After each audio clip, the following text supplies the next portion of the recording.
देख रहे हैं JI न्यूज, आपकी आवाज। सीएम योगी आदित्यनाथ 2 दिनों के गोरखपुर दौरे पर हैं। सीएम योगी ने आज गोरखपुर औद्योगिक विकास प्राधिकरण में एथेनाइनल प्लांट का शिलान्यास किया, जबकि कल रविवार को मोतीराम अड्डा में मुख्यमंत्री एक बड़े वेयर हाउस का उद्घाटन करेंगे। यह दोनों इन्वेस्टमेंट प्राइवेट सेक्टर के हैं। इन दोनों प्रोजेक्ट्स में 1230 करोड़ रुपए का निवेश हुआ है और इससे करीब 3000 लोगों को रोजगार मिलेगा। प्राइवेट सेक्टर के निवेशकों का उत्साह बढ़ाने के लिए सीएम योगी शनिवार को गोरखपुर औद्योगिक विकास प्राधिकरण क्षेत्र में पहुंचे। भारत माता की वंदे वंदे वंदे।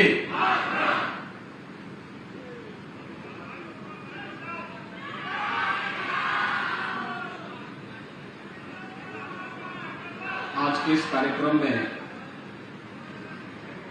मंच पर उपस्थित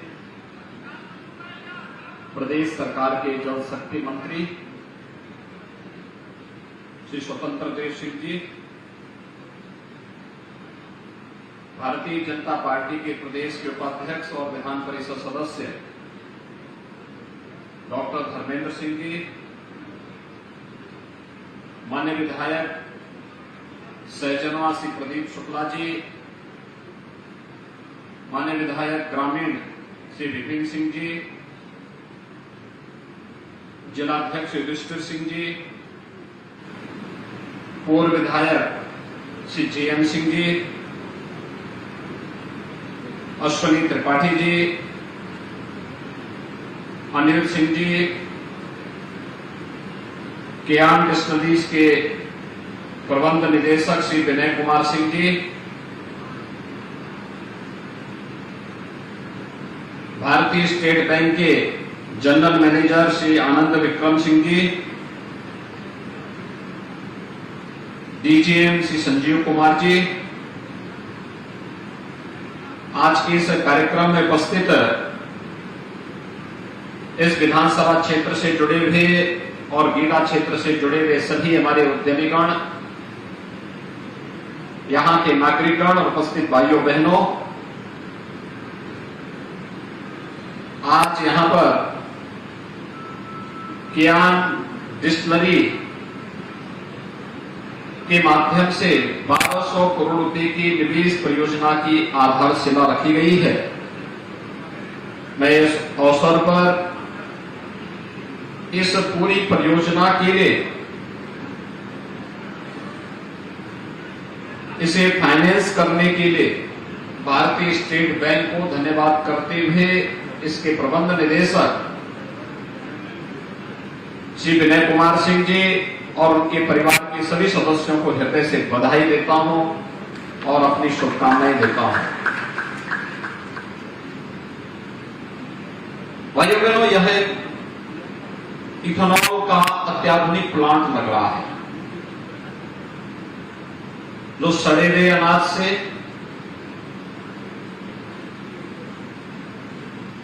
जितने भी, जिसको आप घास कहते हैं, जिसको आप वेस्ट कर देते हैं,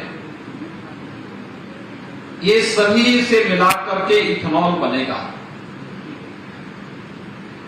ग्रीन एनर्जी के एक नए केंद्र के रूप में सहजनवा का विकास होगा और यहां पर हजारों नौजवानों को रोजगार की सुविधाएं विकसित होंगी। एक अत्याधुनिक सोच और उसको प्रभावी ढंग से क्रियान्वित करने के लिए श्री विनय कुमार सिंह को मैं हृदय से धन्यवाद देता हूं और गीडा प्रशासन को, जिन्होंने समयबद्ध तरीके से इन कार्यक्रमों को आगे बढ़ा करके यहां पर समय से आवंटन, जमीन का आवंटन करना, समय पे इस कार्यक्रम को आगे बढ़ाने के लिए बैंक से फाइनेंस के लिए भारतीय स्टेट बैंक का आना और समय पर यह परियोजना जब खड़ी होगी तो इसके माध्यम से इथेनॉल उत्पादन के माध्यम से भारत की ऊर्जा के क्षेत्र में आत्मनिर्भरता डीजल और पेट्रोल के लिए हमें दूसरे देशों पे निर्भर नहीं रहना पड़ेगा, बल्कि किसान के खेत में पैदा होने वाला अन्न या उसके खेत में जो घास पैदा होती है उसी को इथेनॉल के रूप में इस्तेमाल करके इथेनॉल का निर्माण जब होगा तो यहां के किसानों की आमदनी भी बढ़ेगी और पेट्रोल क्षेत्र में देश की सरकार को भी विदेशी मुद्रा को देने में, विनिमय करने में पैसा नहीं लगाना पड़ेगा, बल्कि जो पैसा अभी पेट्रो डॉलर के रूप में दुनिया के बाजार में जाता है, गल्फ कंट्रीज को जाता है, वही पैसा हमारे किसानों के जेब में जाएगा और किसान समृद्ध होगा तो देश समृद्ध होगा। सहजनवा क्षेत्र में इस प्रकार का उद्योग लगे, ये एक कल्पना थी। और भाइयों बहनों, आप तो सब जानते हैं ये फैक्ट्री वहां लग रही है। देखिए, यही सोच, यही है फर्क सोच में। आज से 10 साल पहले समाजवादी पार्टी की सरकार के समय इसी क्षेत्र में समाजवादी पार्टी एक बूचड़खाना लगाना चाहती थी और हम लोगों ने उस समय यहां बहुत बड़ा आंदोलन खड़ा किया था। उनको बूचड़खाना पसंद था तो एक बूचड़खाना लगा रहे थे। यहां के आसपास के सभी लोगों ने इस पे नाराजगी व्यक्त की थी और एक आंदोलन खड़ा हुआ था और बूचड़खाना लगने से रोका गया था।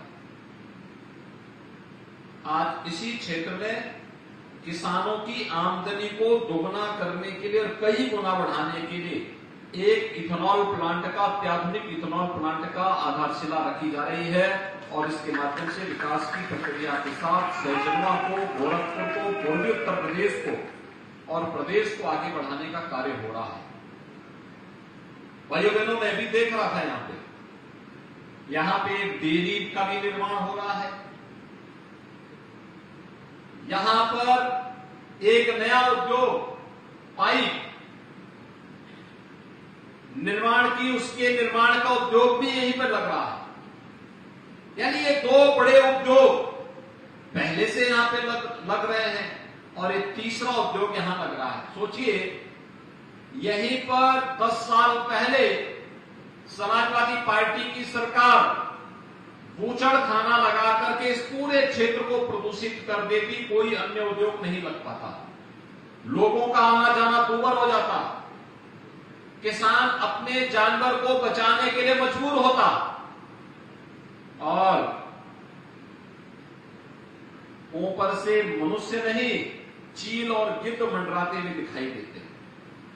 लेकिन आज यहां पे बूचड़खाना नहीं, आज तो यहां पर एक तरफ डेयरी लग रही है, दूसरी तरफ पाइप मैन्युफैक्चरिंग की एक नई अच्छा प्लांट स्थापित हो रहा है और फिर यहां पर कियान डिस्टिलरीज के द्वारा अत्याधुनिक इथेनॉल प्लांट का भी निर्माण किया जा रहा है, जो 1200 करोड़ रुपए की लागत से यहां पर स्थापित होने जा रहा है। आप सोचिए, आप में से कितने लोग होते जो बूचड़खाने में काम करने को तैयार होते? मुझे लगता है कि सहजनवा का तो कोई व्यक्ति नहीं काम करता और गोरखपुर का तो कोई व्यक्ति काम नहीं कर पाता, लेकिन डेयरी में तो बहुत सारे लोग काम करने को तैयार होंगे ना।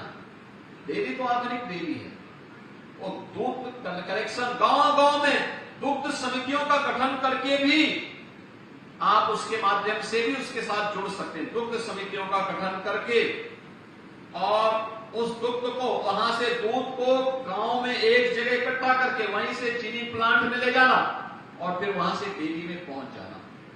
अनेक प्रोडक्ट उससे बनेंगे, दूध भी मिलेगा, दही भी मिलेगा, घी भी मिलेगा, बटर भी मिलेगा, उससे अनेक अन्य उत्पाद तैयार हो सकते हैं।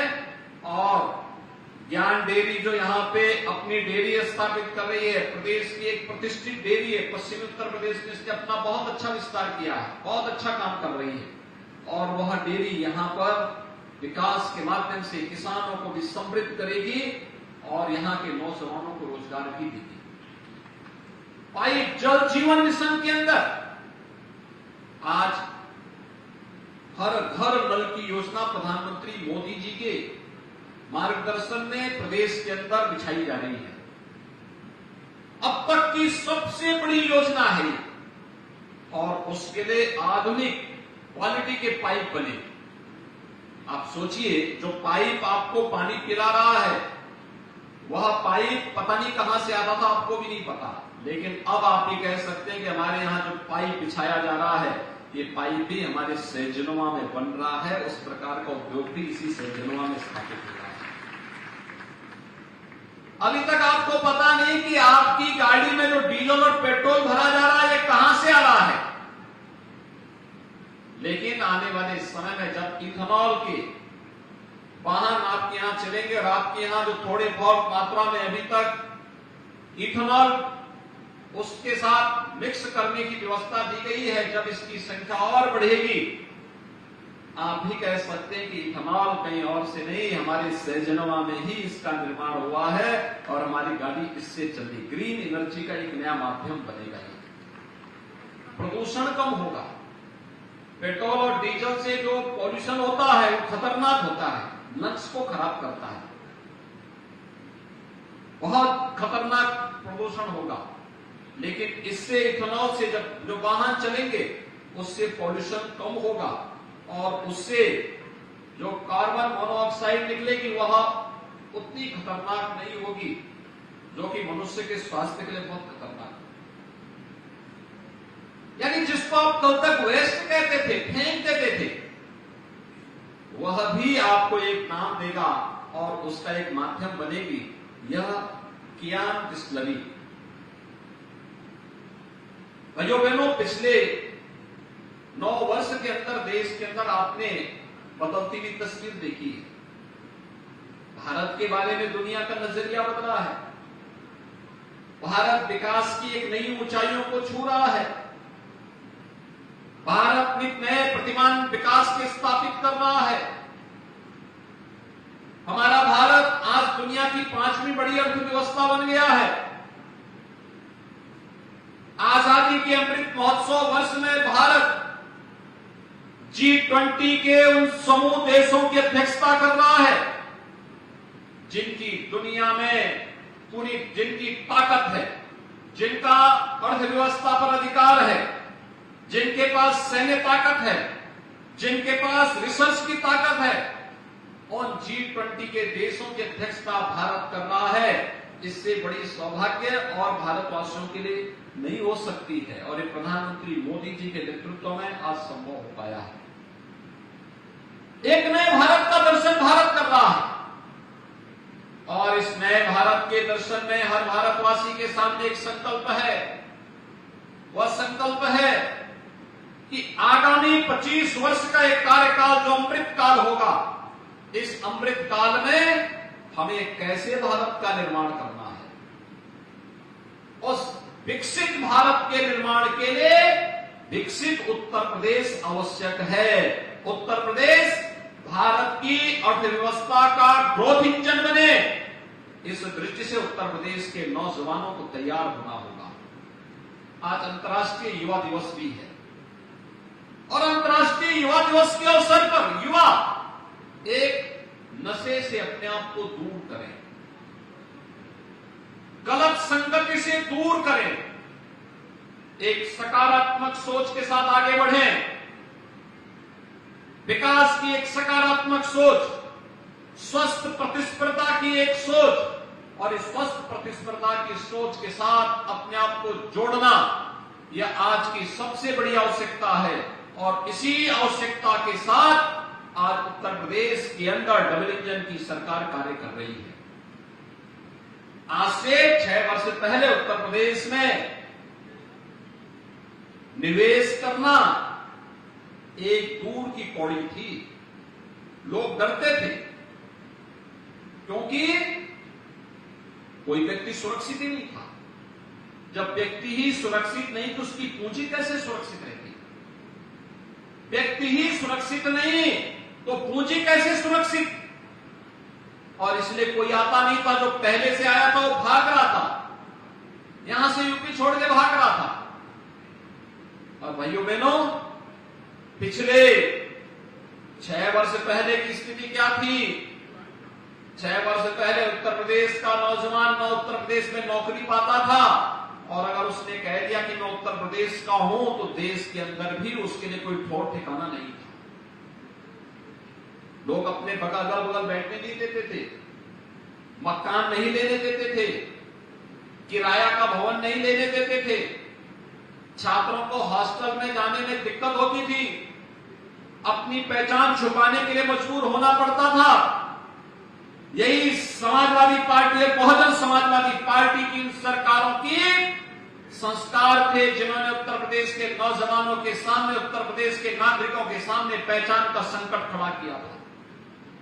लेकिन आज पहचान का संकट नहीं है। आज तो भाइयों बहनों, पिछले 6 वर्ष के अंदर जो परिश्रम किया गया, डबल इंजन सरकार ने प्रदेश के विकास के लिए जो योगदान दिया, आज उत्तर प्रदेश के नौजवानों के सामने, उत्तर प्रदेश के युवाओं के सामने, उत्तर प्रदेश के नागरिकों के सामने पहचान का संकट नहीं है। उत्तर प्रदेश की कानून व्यवस्था देश के अंदर एक नजीर बनी हुई है। देश और दुनिया का हर निवेशक आज के दिन पर उत्तर प्रदेश आना चाहता है, और उत्तर प्रदेश आकर के वो अधिक से अधिक मात्रा में निवेश करना चाहता है। हमने फरवरी 2023 में प्रदेश के अंदर ग्लोबल इन्वेस्टर समिट किया। हमारी टीम ने लक्ष्य रखा था कि हम लोग 5 लाख करोड़ का निवेश करवाएंगे। मैंने कहा भी 5 लाख कम होगा, उत्तर प्रदेश के लिए 10 लाख का लक्ष्य रखो। और उन्होंने कहा चलिए 10 लाख तक अगर आप बोल ही रहे हैं हम लोग तय कर लेते हैं। लेकिन भाइयों बहनों, जब निवेशक आए तो कितने का प्रस्ताव हमारे पास आया? 36 लाख करोड़ रुपए के निवेश के प्रस्ताव उत्तर प्रदेश के अंदर आए हैं हमारे पास। 36 लाख करोड़ रुपए के निवेश का प्रस्ताव का मतलब 1 करोड़ नौजवानों के लिए नौकरी की सुविधा। आप सोचिए, जो नौजवान अब तक मुंबई जाता था, पंजाब जाता था, बेंगलुरु जाता था, सूरत जाता था, अब उसे वहां जाने की आवश्यकता नहीं, क्योंकि उसके गांव, उसके घर में, उसके जिले में उसको नौकरी मिलेगी। और उसी नौकरी के लिए आपने देखा होगा, पिछले दिनों जब मैं यहां आया था, गीडा में आया था, उस दौरान मैंने वरुण वेबरेज के एक प्लांट का आधारशिला वहां पे रखी थी। और वरुण वेबरेज के उस प्लांट के आधारशिला रखने के साथ ही हम लोगों ने वहां पर कार्य को आगे बढ़ाया था। और आज तो यहां पर अनेक नई संभावनाओं ने जन्म लेना प्रारंभ किया है, जिसमें यहां पर पिछले 5-6 वर्षों में वरुण वेबरेज ने लगभग 1100 करोड़ रुपए के निवेश के कार्यक्रम को यहां बढ़ाया है। आज कियान इंडस्ट्री 1200 करोड़ रुपए के कार्यक्रम को यहां पे कर रही है। ये ज्ञानदूत सीपी मिल्क के रूप में यह भी 118 करोड़ रुपए का निवेश यहां कर रही है। तत्व प्लास्टिक यह भी 105 करोड़ रुपए के निवेश का कार्यक्रम यहां कर रही है। यहां पर CWC का एक भंडारण निगम, यहां केंद्रीय भंडारण निगम के द्वारा भी यहां पर अपना एक भंडारण का कार्यक्रम बनाया जा रहा है। और आदित्य मोटर्स के माध्यम से भी यहां पर अपने कार्यक्रम को आगे बढ़ाया जा रहा है। भाइयों बहनों, ये बीटी रावत पिछली सरकार जहां कूचड़खाना बना करके इसे प्रदूषण के हवाले करके इस पूरे क्षेत्र के माथे पे कलंक लगाना चाहती थी, आज उसी बीती रात में देखो कितने अच्छे उद्योग लग रहे हैं। और यहीं पे हम लोगों ने हरदी गांव में एक पॉलिटेक्निक का निर्माण भी कर लिया है। बहुत शीघ्र इसका निर्माण कार्य पूरा होगा। और उस समय अभी से मैं यहां जिला प्रशासन से कहूंगा कि पॉलिटेक्निक निर्माण के पहले उसकी स्वीकृति मिलने पर प्रयास होना चाहिए कि वहां पे जो ट्रेड वहां पे आए, वह गीडा से जुड़े हुए उद्योगों से मिलते जुलते रहने चाहिए, जिससे वहां के नौजवानों को, जो वहां पे पढ़ने वाले छात्र हैं, उनके इंटर्नशिप के कार्यक्रम के साथ हम गीडा के उद्योगों के साथ उन्हें जोड़ सके। पिछले दिनों आपने देखा होगा अंकुर उद्योग का इतना बड़ा अत्याधुनिक इस्पात प्लांट का हम लोगों ने यहां पे उद्घाटन किया था। ये सभी आधुनिक कार्यक्रम हैं जिसके माध्यम से यहां निवेश भी हो रहा है, रोजगार भी मिल रहा है, और यहां के विकास के साथ आगे जुड़ने का कार्य भी हो रहा है। यहां भीटी रावत में अभी हम लोग 207 एकड़ क्षेत्रफल में इस औद्योगिक निवेश के कार्यक्रम को आगे बढ़ाने का कार्य कर रहे हैं, जिसमें 160 एकड़ भूमि में यह सब कार्यक्रम आगे बढ़ाया जा रहा है। 60 करोड़ रुपए यानी इसमें इसके अलावा 25 एकड़ में एक गारमेंट पार्क का निर्माण भी यहां किया जा रहा है। भाइयों बहनों, आज दुनिया की मार्केट में रेडीमेड गारमेंट की बड़ी मांग है और रेडीमेड गारमेंट में आधी आबादी लग करके जो महिलाएं पहले से नौकरी कर रही हैं वे तो अच्छा काम कर रही हैं, बाकी महिलाएं भी चाहती हैं कि हमें भी कुछ कार्य मिले। अगर हम उनकी ट्रेनिंग करवाकर उनको गारमेंट पार्क के साथ जोड़ दें और वहां एक एक यूनिट के साथ अगर 100 महिलाएं काम करती हुई वहां दिखाई देंगी, आप सोचिए हर महिला हर महीने 10 से 15 हजार रुपए अपना घर गृहस्थी के कार्य को संपन्न करने के बाद अतिरिक्त कमा सकती है और ये सभी कार्यक्रमों को अच्छे ढंग से आगे बढ़ाया जा सकता है। हजारों महिलाओं को यहाँ पे कार्य इसके माध्यम से प्राप्त हो सकता है और इसके लिए भी 101 भूखंडों का विकास यहाँ पर किया जा चुका है। यहाँ पे एक विद्युत सब स्टेशन का निर्माण किया जा चुका है और गीडा में ही भारत सरकार के सहयोग से एक प्लास्टिक पार्क के निर्माण का कार्य भी हो रहा है। भाइयों बहनों, जिसमें 92 यूनिट लगेगी और 5000 लोगों को सीधे सीधे नौकरी यहाँ पर उसके माध्यम से प्राप्त होगी। उसके लिए भी कार्यक्रम यहाँ पर आगे बढ़ रहा है। इसके लिए सीटमेट के साथ हम लोगों ने इस कार्यक्रम को आगे बढ़ाने का कार्य प्रारंभ किया है। प्लेटेड फैक्ट्री कॉम्प्लेक्स भी समय के अनुरूप थोड़ा जमीन की कमी पड़ेगी, तो अब जमीन को विस्तार देने की बजाय हम ऊपर उसको वर्टिकल लेकर के जाएं, मल्टी स्टोरी बनाए। प्लेटेड फैक्ट्री एक ही भवन में कई कई फैक्ट्रियां काम कर सकती है और उसके लिए भी यहां पर एक गीडा में उस प्रकार का एक कार्यक्रम आगे बढ़ रहा है। उसका कार्य का शुभारंभ भी हो, तो उस कार्य को हम बहुत शीघ्र लेके जा रहे हैं। और भाइयों बहनों, गीडा का तो विकास होगा ही होगा। हमारा जो दक्षिणांचल का क्षेत्र था, धुलिया पार और उसके आसपास के क्षेत्र में एक सरकार में कांग्रेस के समय में ये कांग्रेस और सपा जब भी मिलती है तो अनर्थी करती है। आपने देखिए धुलिया पार में उन्होंने चीनी की फैक्ट्री लगाई, एक डंठल गन्ना पैदा नहीं होता। वो चीनी मिल एक दिन नहीं चली और बनी और उसके बाद वैसे ही वह कंडम भी हो गई, यानी एक दिन नहीं चली। आप सोचिए कितना बड़ा अन्याय किया इन्होंने प्रदेश की जनता पर, कि प्रदेश की जनता के पैसे से फैक्ट्री लगाई गई, फैक्ट्री एक दिन नहीं चली, एक व्यक्ति को नौकरी नहीं मिली और फैक्ट्री आज स्क्रैप के भाव चली भी गई, समाप्त भी हो गई।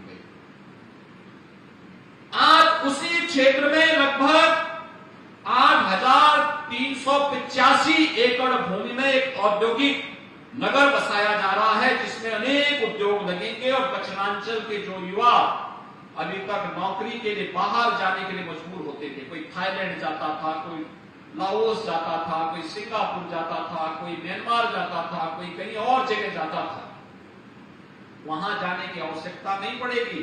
अब धुलिया पार क्षेत्र में ही उन लोगों को वहां पर नौकरी उपलब्ध होगी। इसके लिए अनेक कार्यक्रम प्रदेश सरकार के द्वारा किए गए। निवेश मित्र पोर्टल, निवेश सारथी पोर्टल जैसी आधुनिक तकनीक का उपयोग किया जा रहा है। अब उद्योगपति को निवेश करने के लिए कार्यालयों का चक्कर नहीं काटना पड़ेगा। उसने अपना आवेदन दिया, निवेश सारथी ने उसके माध्यम से उसकी मॉनिटरिंग की और ऑनलाइन सारी प्रक्रिया पूरी हो गई। इसके बाद वह व्यक्ति जब निवेश करने के लिए आएगा, निवेश करने के साथ ही उसके सिंगल विंडो की सारी सुविधा उपलब्ध होती हुई दिखाई देगी और जब उसका उद्योग पूरा हो जाएगा, उसको इंसेंटिव भी मिलना है, तो ये भी सब ऑनलाइन उसके खाते में पैसा चला जाएगा। भाइयों बहनों, किसी भी प्रकार की बाबूगिरी से मुक्त किसी प्रकार की घूसखोरी से मुक्त शासन की योजनाओं को पूरी ईमानदारी के साथ हर नागरिक के लिए उपलब्ध कराने के लिए औद्योगिक निवेश का एक बेहतरीन वातावरण बनाने के लिए सरकार पूरी प्रतिबद्धता के साथ कार्य कर रही है। और आज उसी कार्यक्रम के तहत मैं गीडा के अंदर आप सबके बीच में आया हूं। मुझे पूरा विश्वास है कि जो सकारात्मक योगदान सहजनवा क्षेत्र के लोगों का, यहां के नागरिकों का गीडा के विकास के लिए प्राप्त हो रहा है, उस विकास की प्रक्रिया को और अच्छे ढंग से आगे बढ़ाने की आवश्यकता है, जिससे यहां के अधिक से अधिक नौजवानों के लिए एक कार्यक्रम हो सके। मैं गीडा प्रशासन से एक बात और कहूंगा कि जितनी तेजी के साथ गीडा ने विकास करना प्रारंभ किया है, कुछ अच्छे स्किल डेवलपमेंट के सेंटर भी यहां के नौजवानों के लिए यहां पे स्थापित होने चाहिए। जो हाई स्कूल पास कर ले, 8वीं पास करने के बाद वह व्यक्ति बहुत पढ़ाई लिखाई में मन नहीं लग रहा है, या हाई स्कूल के बाद वो चाहता है कि मैं अपने माँ बाप के लिए कुछ स्वावलंबन का आधार बनूं, परिवार की आजीविका का भी आधार बनूं, तो स्किल डेवलपमेंट का सेंटर स्थापित करके ट्रेनिंग दो और यहाँ की फैक्ट्री में उसके समायोजन की व्यवस्था होनी चाहिए। सीएम इंटर्नशिप स्कीम का लाभ यहाँ डिग्री कॉलेज के या बेरोजगार नौजवानों की सूची तैयार करते हुए हम उन्हें उद्योग के साथ जोड़े। 1 साल के लिए उद्योगों के साथ कुछ नौजवानों को जोड़ना, वह ट्रेनिंग ले, इस दौरान कुछ मानदेय उद्योग देगा, कुछ सरकार देगी, उस नौजवान को भी काम मिलेगा, सीखने का एक अनुभव होगा। अगर वह अच्छा काम करेगा, फैक्ट्री चाहेगी तो आगे उसको कंटिन्यू कर सकती है, नहीं तो सर्टिफिकेट लेकर के फिर कहीं अपना काम ढूंढ सकता है और उसको कार्य की कमी नहीं होगी। ऐसे अनेक स्कीम है जिन कार्यक्रमों को हम तेजी के साथ आगे बढ़ा सकते हैं, और इसीलिए हमारा युवा तकनीकी दृष्टि से सक्षम बन सके। भाइयों बहनों, तकनीकी दृष्टि से सक्षम बनाने के लिए प्रदेश सरकार ने भी कार्यक्रम प्रारंभ किए, जिसमें आपने देखा होगा कि तकनीकी दृष्टि से सक्षम बनाने के लिए 2 करोड़ युवाओं को हम टैबलेट और स्मार्टफोन दे रहे हैं, और साथ साथ शिक्षा कैसे होनी चाहिए और शिक्षण केंद्र कैसे होने चाहिए, अटल आवासीय विद्यालय बन रहा है सहजनवा में। जाके देखिए, आने वाले समय में पहले चरण में हर जिले में इस प्रकार का एक विद्यालय बनाने की कार्रवाई प्रारंभ हो रही है। हर जिले में गरीबों के बच्चे पढ़ेंगे, सामान्य नागरिक भी पढ़ेंगे, हर बच्चों को पढ़ाने की अत्याधुनिक शिक्षा हम विद्यालयों से देंगे, और सामान्य उस पर्दे के केंद्रीय विद्यालय की तर्ज पर उसको आगे बढ़ाने का कार्य करने जा रहे हैं। और फिर हम उसे हर विकास खंड में अगले तीसरे चरण में लेके जाने वाले हैं। आप सोचिए, शिक्षा महत्वपूर्ण है। नौजवान जो कंपटीशन की तैयारी कर रहा है, मुख्यमंत्री अभ्युदय कोचिंग की व्यवस्था आज की जा रही है, आप देख रहे होंगे।